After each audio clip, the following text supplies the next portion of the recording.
नमस्कार दोस्तों, मैं परमानंद। आज मैं आपके सामने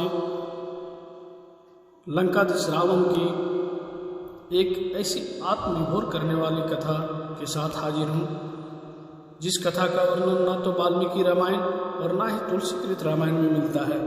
इस कथा का वर्णन सिर्फ तमिल भाषा में लिखी महर्षि कंबन की ईरामावतारम में मिलता है। केवल शिवभक्त विद्वान एवं वीर ही नहीं, अति मानववादी भी था। उसे भविष्य का पता था। वह जानता था कि श्री राम से जीत पाना उसके लिए असंभव है। जब श्री राम ने खरदूषण का सहज ही वध कर दिया, तब तुलसीकृत मानस में भी रावण के मन भाव लिखे हैं। खरदूषण मोशम बलवंता, तिन ही कुमारे बिनु भगवंता। रावण के पास जामवंत जी को आचार्यत्व का निमंत्रण देने के लिए भगवान श्री राम ने लंका भेजा। जामवंत जी दीर्घाकार थे। वे आकार में कुंभकर्ण से तनिक ही छोटे थे। लंका में प्रहरी भी हाथ जोड़कर मार्ग दिखा रहे थे। इस प्रकार जामवंत को किसी से पूछना नहीं पड़ा। स्वयं रावण को उन्हें राजद्वार पर अभिवादन का उपक्रम करते देख जामवंत ने मुस्कुराते हुए कहा, मैं अभिनंदन का पात्र नहीं हूँ, मैं बनवासी राम का दूत बनकर आया हूँ। उन्होंने तुम्हें सादर प्रणाम कहा है। रावण ने सविनय कहा, आप हमारे पितामह के भाई हैं, इस नाते आप हमारे पूज्य हैं।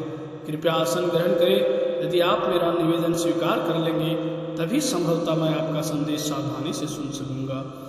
जामवंत ने कोई आपत्ति नहीं की। उन्होंने आसन ग्रहण किया। रावण ने भी अपना स्थान ग्रहण किया। तदुपरांत जामवंत ने कहा कि बनवासी राम ने सागर सेतु निर्माण के उपरांत अब अथाशीघ्र महेश्वर लिंग विग्रह की स्थापना करना चाहते हैं।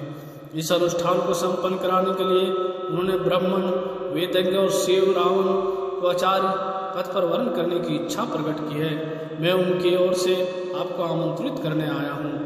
प्रणाम प्रतिक्रिया अभिव्यक्ति के उपरांत रावण ने मुस्कान भरे स्वर में पूछ ही लिया, क्या राम महेश्वर लिंग विग्रह स्थापना लंका विजय की कामना से करना चाह रहे हैं? जामवंत ने कहा, बिल्कुल ठीक। श्री राम की महेश्वर के चरणों में पूर्ण भक्ति है।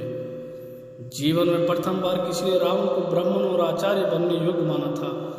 क्या रावण इतना अधिक मूर्ख है कि वह भारतवर्ष के प्रथम प्रशंसित महर्षि पुलस्त्य के सगे भाई महर्षि वशिष्ठ के यजमान के आमंत्रण में अपने आराध्य की स्थापना हेतु आचार्य पद अस्वीकार कर दें?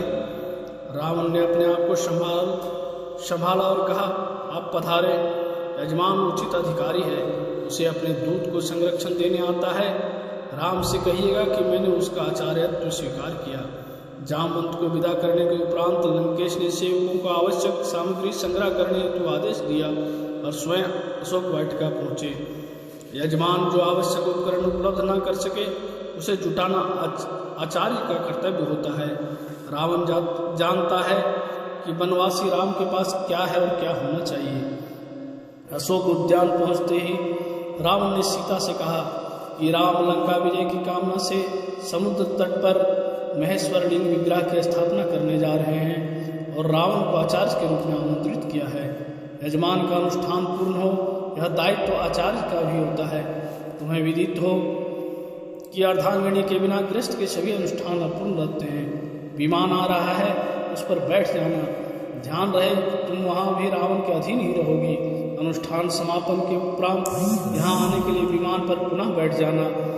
स्वामी का आचार्य अर्थात स्वयं का आचार्य यह जान कर जानकी जी ने दोनों हाथ जोड़कर मस्तक झुका दिया। स्वस्थ कंठ से सौभाग्यवती भव कहकर रावण ने दोनों हाथ उठाकर आशीर्वाद दिया। सीता और अन्य आवश्यक सामग्री सहित रावण आकाश मार्ग से समुद्र तट पर पहुंचा। आदेश मिलने पर आना ऐसा कहकर सीता को उन्होंने विमान भी छोड़ा और स्वयं राम के सम्मुख पहुंचे। जामवंत से संदेश पाकर भाई मित्रों सेना सहित श्री राम स्वागत सत्कार हेतु पहले से ही तत्पर थे। सम्मुख होते ही बनवासी राम ने आचार्य दशानन रावण को हाथ जोड़कर प्रणाम किया। दीर्घायु भव, लंका विजय भव। 10 ग्रीव के आशीर्वचन के शब्द ने सबको चौंका दिया। सुग्रीव ही नहीं, विभीषण की भी उन्होंने उपेक्षा कर दी, जैसे वे वहां हो ही नहीं। यजमान असमर्थ हो तो योगाचार्य सर्वोत्कृष्ट विकल्प के अभाव में अन्य समकक्ष विकल्प से अनुष्ठान संपादन कर सकते हैं।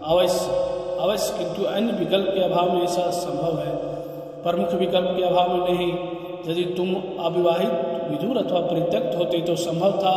इन सब के अतिरिक्त तुम सन्यासी भी नहीं हो और पत्नीहीन वानप्रस्थ का भी तुमने व्रत नहीं लिया।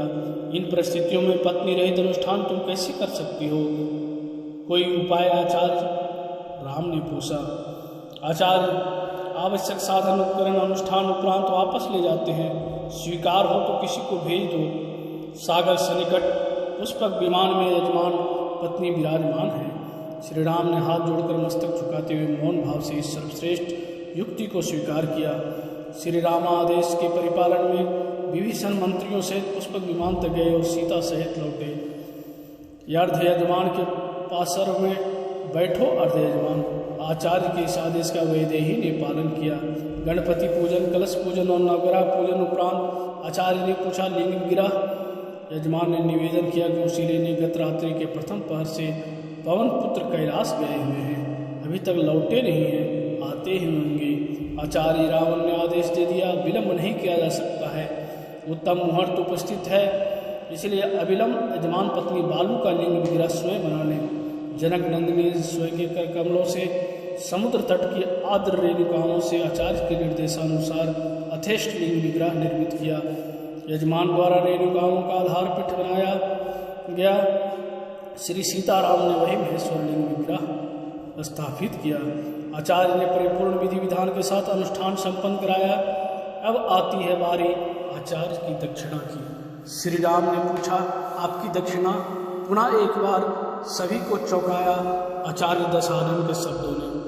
घबराओ नहीं यजमान, स्वर्णपुरी के स्वामी की दक्षिणा संपत्ति नहीं हो सकती। आचार्य जानते हैं कि उनका यजमान वर्तमान में वनवासी है, लेकिन फिर भी राम अपने आचार्य की जो भी मांग हो उसे पूर्ण करने की प्रतिज्ञा करता है। आचार्य जब मृत्युशैया ग्रहण करे तो यजमान उसके सम्मुख उपस्थित रहे। आचार्य ने अपनी दक्षिणा मांगी। राम ने कहा, ऐसा ही होगा आचार्य। और यजमान ने वचन दिया और समय आने पर उसे निभाया भी। रघुकुल रीत सदा चली आई, प्राण जाई पर वचन न जाई। यह दृश्य वार्ता देख सुनकर उपस्थित समस्त जन समुदाय के नयनाभिराम प्रेमाश्रु जल से भर गए। सभी ने एक साथ एक स्वर से सच्ची श्रद्धा के साथ इस अद्भुत आचार्य को प्रणाम किया। रावण जैसे भविष्य दृष्टा ने जो दक्षिणा मांगी, उससे बड़ी दक्षिणा क्या हो सकती थी? जो रावण जय के कार्य पूरा करने हेतु राम की बंदी पत्नी को शत्रु के समक्ष प्रस्तुत कर सकता है, वह राम से लौट जाने की दक्षिणा कैसे मांग सकता है? रामेश्वरम देवस्थान में लिखा हुआ है, इस ज्योतिर्लिंग की स्थापना श्री राम ने रावण द्वारा करवाई थी। जय श्री राम।